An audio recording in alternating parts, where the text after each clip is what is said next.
ఏ దేశంలో అయినా ఏలేటోళ్ళు ఎందుకు రాజీనామా చేస్తారంటే ఎలక్షన్లో ఓడిపోతే పార్టీ లీడర్ల హిమ్మతి లేకుంటే కోర్టు శిక్షలేస్తే లేదంటే పానం మంచిగా లేకుంటే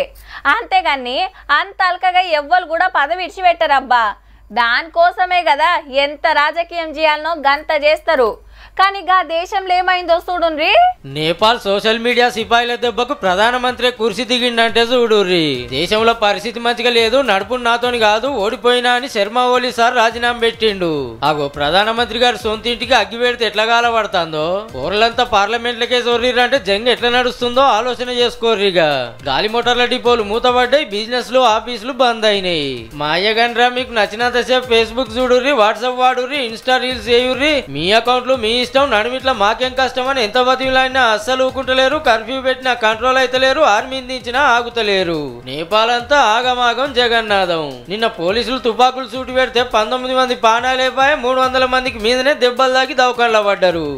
ఇంత జవడం ముదిరేటోరకు గవర్నమెంట్ వాళ్ళు ఎమర్జెన్సీ మీటింగ్ పెట్టి సోషల్ మీడియా మీద బ్యాన్ ఎత్తేస్తున్నామని చాటింపేసినా మనోళ్ళు తగ్గులేదు సర్కార్ వాళ్ళ అవినీతి హిమాలయ గుట్టలెత్తు పెరిగింది తాతలు ఇంకెన్నేళ్ళు వెళ్తారు పడుసోళ్ళకి ఏలుబడి పగ్గాలియాలని మంకు పట్టుబట్టి ఎందుకైనా మంచిదని బార్డర్ల గస్తీ పెంచింది మన భారత సర్కారు అట్లనే నేపాల్ ఉన్న మనోళ్ళ మంచి చెడ్డలు అరుచుకుంటారట ఎప్పటిదప్పుడు కానీ సోషల్ మీడియా యాప్లు రిజిస్ట్రేషన్ చేసుకోలేదని బ్యాన్ చేసినందుకు నేపాల్ సర్కార్నే పడగొట్టిర్రంటే చూడుర్రిగా